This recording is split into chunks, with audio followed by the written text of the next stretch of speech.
Okay, we're going to talk about a concept that is sometimes difficult to understand, and that is the idea of the Gaia hypothesis. And the Gaia hypothesis was put forth by a scientist named James Lovelock, and he was working for NASA, and he was coming up with a method to look at other planets and see if you could tell if there was life on those planets by looking at the planet and using the light coming from the planet to estimate what the atmosphere was made of. And in a moment of insight, he thought about what it would be like to look at the Earth from another planet and realize that you would see the clouds and all the gases and recognize that all of those gases in the atmosphere came from living things. And he had this idea of the Gaia hypothesis, that the Earth behaves like a living thing. It maintains its own homeostasis, mostly its temperature,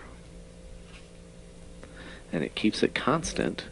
So it's like a living organism, but it's not a living organism because it's not autobiotic, it's not self-replicating, but it does maintain homeostasis just like your body does, or like any living cell does. It maintains its own internal temperature in this case.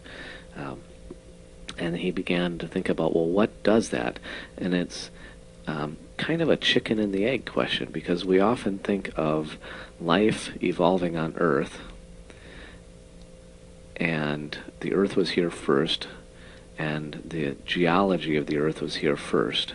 The rocks were forming, and volcanoes were happening and spewing into the atmosphere, making the atmosphere, and that was making weather and storms, and water was in the atmosphere, and there were gases in the atmosphere. And then once that was there, life evolved. And once the life was there, then it was just responding to the environment. So we have the Earth kind of happens, thinking geologically first, then life evolves as a response to the geology, to the rocks, to the air, to the weather, to the water. And then any changes in that change the life.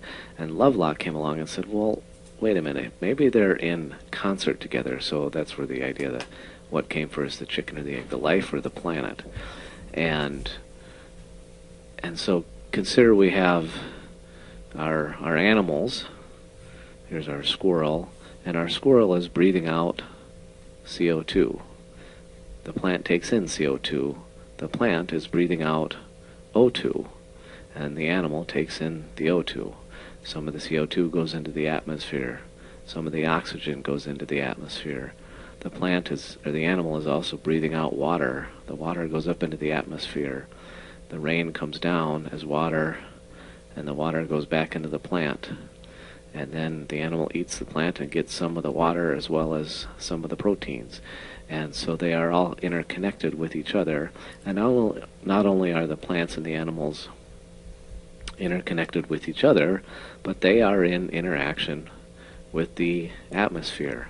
And as the Earth gets covered with plants and with ice, things like that, that reflects heat. And that cools down the Earth.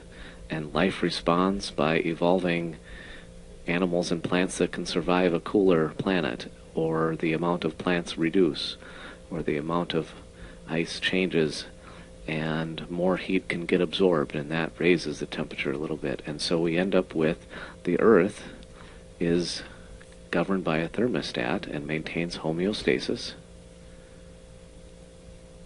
And so we have the temp, and it rises, and life changes and evolves based on how the temperature changes, and then that might lower the temp a little bit and keep it constant. And the Earth has remained surprisingly constant in temperature. There's been fluctuation with ice ages and whatnot, but within a fairly narrow band that supports life.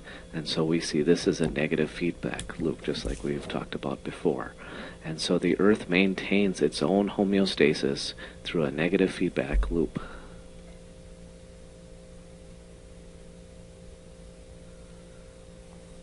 And that idea that it maintains itself as a complex interaction between the living Earth and the geologic Earth, that has been called the Gaia hypothesis by James Lovelock.